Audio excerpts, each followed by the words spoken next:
today.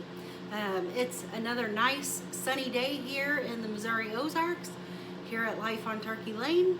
And so I'm doing a little bit of work. I have the plants out on the back deck, but I decided to do a little bit of work on the cupola today. And I'm going to show you here. I actually changed the one little sides out that slides along the ridge cap of the roof of the little tiny farmhouse, because I decided to cut this in a way where I don't have to put metal brackets on this to hold it on the roof. And so we're going to hope this works.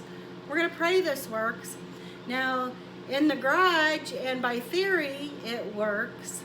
I have a little piece of ridge cap, and I might show you later on. We're going to put this on there and show you how it works maybe, but we're going to hope and pray it works. But anyway, I thought I would start working on this. We're going to start getting it painted up. And as you can see here, I put a little bit of trim on it. And like I said, I did change the bottom where it has built-in brackets for the ridge cap to slide in and to hold it onto the roof. So, but anyway, I just thought I'd bring you along a little bit today. I'm going to start painting out, priming actually. I'm going to start priming the inside. And as far as the inside goes, probably the only part that I'll have to prime on the inside is the shutters, because those are raw wood and they're not, it's not treated wood. So I'm going to go ahead and prime those on the inside for sure, and then I'll start priming on the outside as well, so we can preserve up this wood, and then we'll get it painted. And as far as the shutters on the inside, to make that where little critters can't climb up in there or birds can't nest in there, I have some leftover screening from a project a long time ago. Actually, I think I actually got this roll of screening for free someplace. But anyway, I've got a little bit of screening, and so I'm going to staple some screening over the shutter holes there, so little birds and things can't get in there and nest or get stuck or whatever. So we're going to be working on all that. And I just figured you might want to come along just because. So anyway, that's what we're doing today, and I'm just going to take you along here and show you the little inside here, and we're just going to do a little bit of painting. I've got my Kills primer here. Now this is actually the latex primer and not the oil-based. I think I do have a little bit of oil-based, but I really am not wanting to use it. So, but I think this is going to be just fine.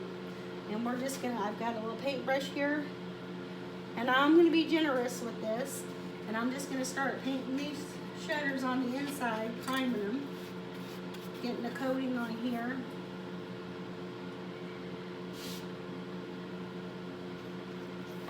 And I've got fairly decent clothes on today, and I'm going to try to keep myself clean and not get paint all over my clothes, or primer especially. So this is just to protect the wood. As far as the inside goes, like I said, I don't really need to paint the roofing or anything like that, because it's weather proofed already.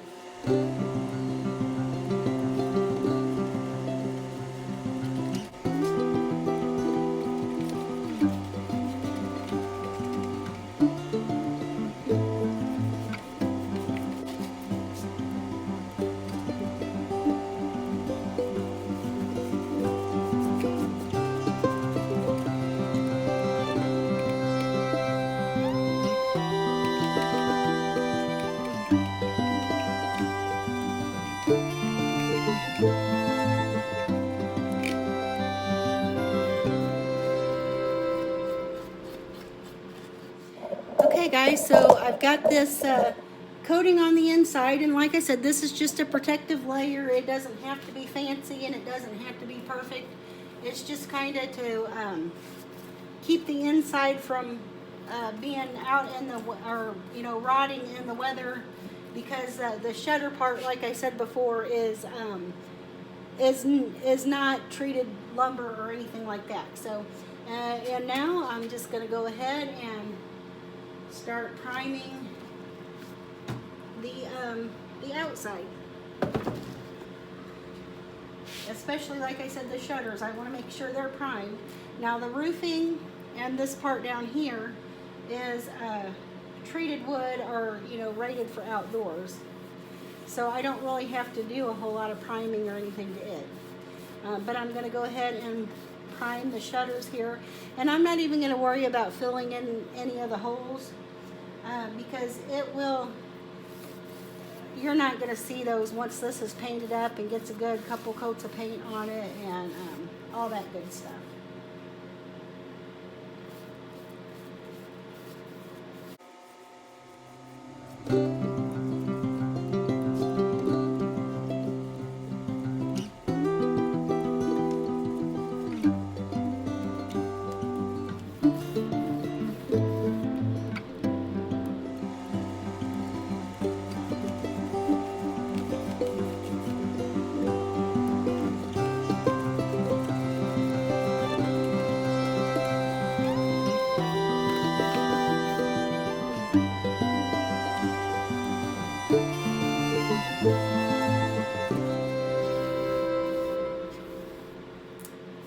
Oh, and these pieces of trim that I put on the side here are just they're paint stir sticks. The big 5-gallon paint stir sticks from Lowe's that I've cut down. So that's all they are, and you get like 3 or 4 in a package for a couple bucks. And so the trim was really cheap. Because if I was going to buy a furring strip, you can buy a furring strip at Lowe's that's about the same width and the same thickness as this. And for like a 6 or 8 foot section, it's 10 bucks. So I wasn't about to buy that. Some of it's more. So these work just as good. And they're raw wood too. So we're going to go ahead and prime over those. And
guys, I think I'm going to go ahead and paint even though this is treated wood, I think I'm going to go ahead and, because it's going to be painted anyway, I'm going to go ahead and use some primer on it just in case if there's any knots or anything in it, they don't show through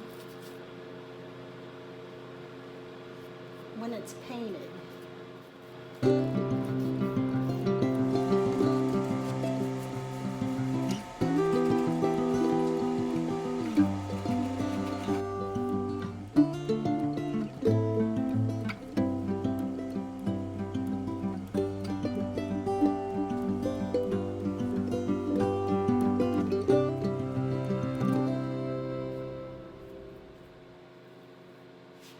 Okay, guys, so there she is with a little coat of primer on her. Isn't she looking fantastic? I love it. So, yeah, again, pray with me that this all works out. But so I'm going to let this coat of primer dry on here, and then I'm going to start giving it a couple coats of paint. And I don't think I brought the paint out here with me. Anyway, I think it's looking really good. And once we get some black roofing up here, won't that look fantastic on the tiny farmhouse? So yeah, I'll be back in a bit. I probably won't show you me doing a couple coats of paint, but I'll show you when we go to put some screening on the inside. I'll show you that. So I'll be back when we're ready to do that. Okay, hey there guys, I'm back. It's the next day. I've got a change of clothes on.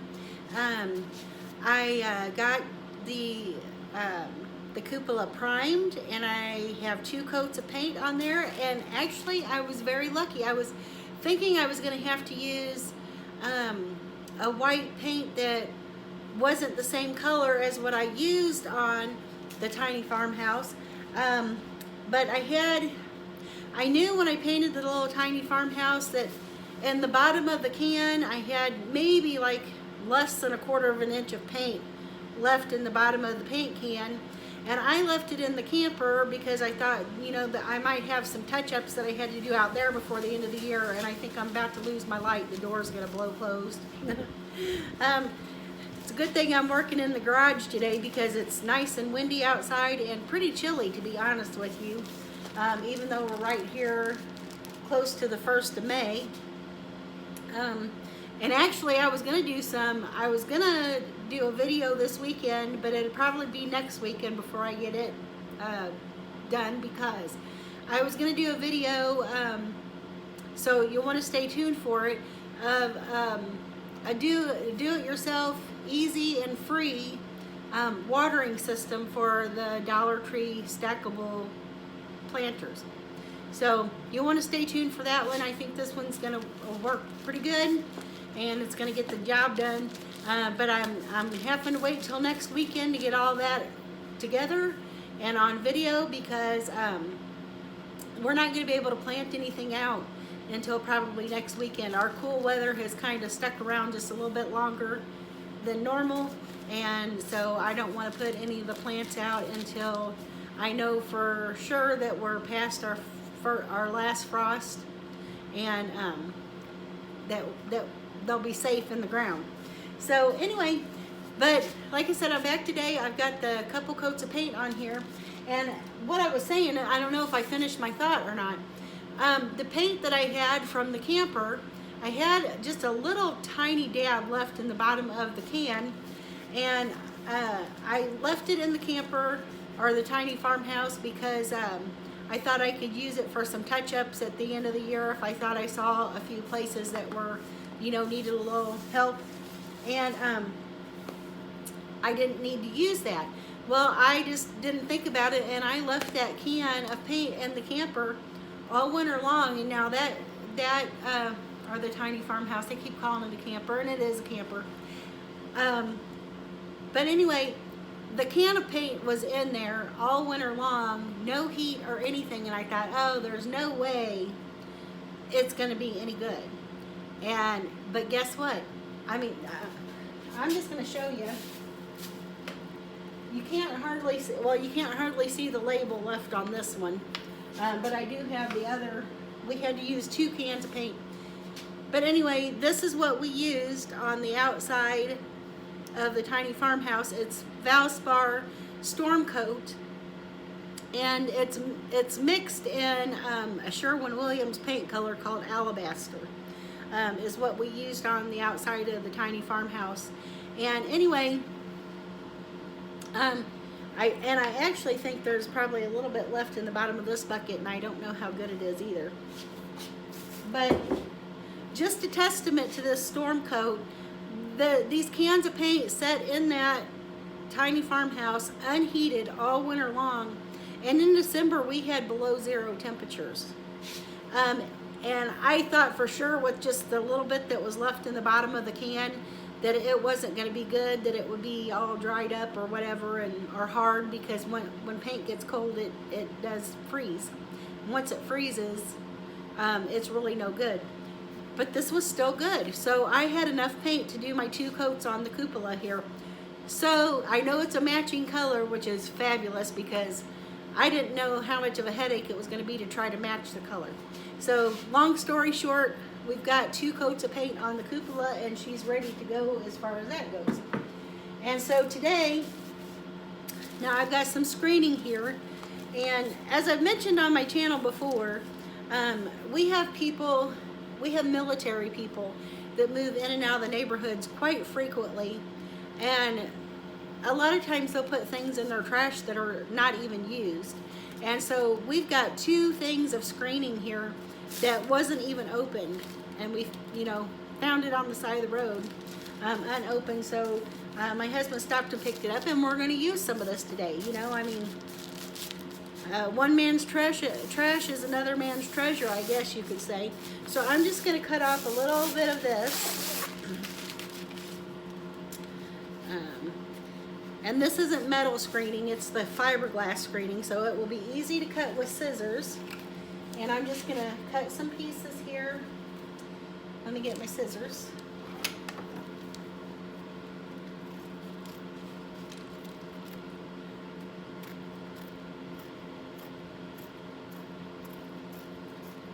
And I'm just going to cut big enough strips, and I'm going to, like I mentioned, I'm going to cover up the gaps in the shutters. On the inside here, I'm just going to put little pieces of this to keep it where like little birds and things like that can't get in there and try to build their nest or get hurt. Or that we don't get wasp nests and mud dauber nests and things like that in there. Let's see, I don't know if I have enough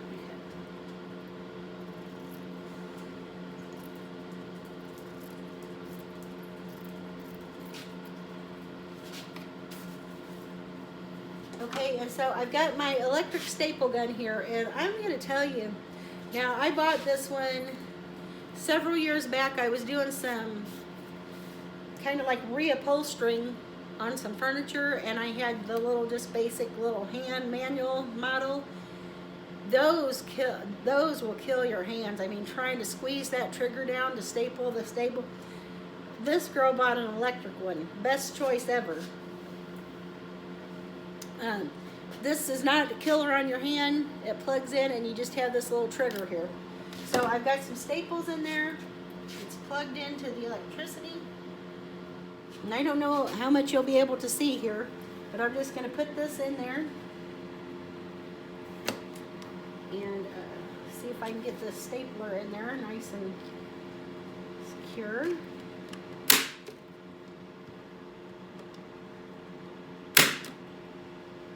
And man, does that make it nice and easy.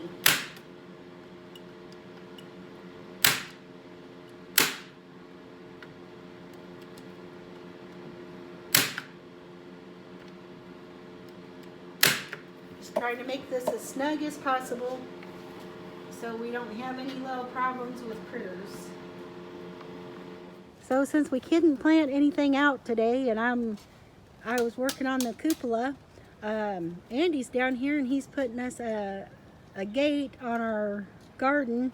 We had just the fencing drug across there. We never were able to get the gate on here, so he's putting the gate on here today to make it easy to get in and out of the garden, and then also to be able to keep critters out of the garden, because we have a resident groundhog that has been trying to get in there, and that so we got to make sure we can keep him out. And so far he's not been successful. He was in there one time, but we had the fencing open, so far we've been successful at keeping him out, and we're gonna pray this gate keeps him out even more. So that's one of the projects we're working today. We're not going to be able to plant anything else down here until probably next weekend. It's just way too chilly this week, and it may even be too chilly next weekend. I just don't know yet. So spring, we had quite a bit of warm temps in early part of April, but the last part of April has been pretty chilly, so no success with planting. Much more than what we put in the beds the other day. And I just looked in there, and I didn't see anything that's germinated. So, you know, it may be another week or two even before we get quite a bit of germination out of any of these things, because a lot of those, you know, they do like a warmer soil and warmer temps. So we'll just have to see. And McGurk is doing better since we got the string off of his foot. Yeah, he heard me call his name. They'll be out today, but I can't. They'll be in here on me, but Let me give you a shot of McGurk. There's McGurk. He's our Americana rooster going behind the buff Orpington there. He's up under the coop. It's got to be cleaned out under there, but the way we built our coop is we built it up off the ground, so the chickens do have a place not only to get that, you know, so they don't have to go in the coop to get out of the weather. And I finally got my other sign screwed onto. I've had that fresh egg sign for about 2 years, and I haven't got down here to screw it on, and I finally got down here to screw that on yesterday. So and I've got to get me a new lantern also for, I think that's a solar lantern, and I really like it, and I think it's dead. It don't work anymore. So yeah, there's our chickens. And they're staying out of the wind today, it looks like. It's really, you can probably hear it. You can probably hear the wind, but yeah, so they're staying out of the wind and doing their little thing today. Now, McGurk, our Americana rooster, and then you can't really see his little woman there. McGurk and Gertrude are our first little chickens that we had. And so they've been with us for almost 4 years. They're getting elderly. So, yeah, but we just kind of keep them around. She's not laying anymore. She may lay an egg or two this summer, but we just kind of keep them around because they're our pals. We love them. So they're good little chickens. Hi, girls. Hi. What you doing today? they'll get out next time to get this done. Yeah, they were out enjoying yesterday's weather. They were out in the yard just foraging and all that stuff, and they'll probably get out, maybe, it depends on the weather, in the next few evenings. I wish I had me some. Truthfully, it is chilly out here, guys. It's only what do you think, it's in the 40s today or low 50s? No, it's warmer than that. It's just windy. It's probably in the 50s, I guess, maybe. It's not super warm, to be honest. And I will show you probably next week. And the cucumbers, all of them germinated. All the seeds germinated. And I have thinned them where there's just one plant in each spot. And they were doing real good, but this cool weather that came on kind of, I think, has stunted them just a little bit. But I think they'll take off once the weather turns warm. Yeah, this gate is actually not really a gate. It's we bought them when we started building the garden, but there is actually fencing it's fencing panels. So, but we're turning it into a little gate. It's gonna work great. I already got one side fixed. Yeah. What I might do now, when I put me a stake here where this hits, and it's only gonna be a problem if you trip over it, or yeah, I don't want to be tripping into the garden. Oh, well, I said that because I could walk over it all day long. Well, and those gates need to open outward, probably. Huh? They open outward. Okay. But what I'm saying is, but I need to stop, or I'm gonna have to put a little something around it. Yeah. But also, I could put a little rock or a stop or something here on this side. Yeah. In the middle. But you know, I mean, I don't want to put a post because I want something really wide to go through here. I don't want to block it. If you're filming, everybody, she's fell multiple times in multiple areas of the yard. And so Miss Dropsy, I don't want to. I always have to think trip hazard, and we live on a hill to make it worse. So I never know when she's going to stop rolling. Definitely make her outside. Got the sprinklers going. Got to keep those seeds watered until they germinate good. So, but the gates are up. We got to do a little closure thing on them. But there you go. She's coming along. She's looking real good. Doing real good. Okay guys, there you go. There's screens in on all 4 sides. Like I said, we want to make sure that we don't hurt any birdies or get any kind of wasp's nest or anything else in there. So yeah, free. That was free. And so now let's turn her over here. Isn't she looking good? I mean, this is great. I can't wait to get some roofing. And then we're going to put a little Weathervane on top. So that's going to be really nice, and we'll be finished and we'll be ready to see if we can get this thing placed. So, okay, before I go, I have a question for you guys. So I want you to be truthful, and I want you, all of you, please comment and let me know before I order the Weathervane for the little cupola here. Now, as you know, this channel, the name of it is Life on Turkey Lane. And, but my real thing, I was going to do a rooster Weathervane on here. But I got to thinking, well, you know, they sell turkey Weathervanes too. So you tell me, now rooster's kind of my farmhouse theme, okay? I love the roosters. They're so cute. And, but anyway, I want you to tell me, should I put a rooster Weathervane on top of the tiny farmhouse, or should I put a turkey Weathervane on top of the farmhouse? I'm interested to see all your comments, and so I can make a decision before I order this thing. And so be sure to comment and let me know what you think. But there you go, guys. We are building a cupola for the tiny farmhouse, and I am super thrilled with how this beauty is turning out. And I can't wait to get it done. Look at that. Thank you guys for joining me here today at Life on Turkey Lane. I hope that you are blessed, whatever time of day, morning, evening, or night that it is you're watching this, and that you've enjoyed the video. And I'll see you in the next one. Bye, guys.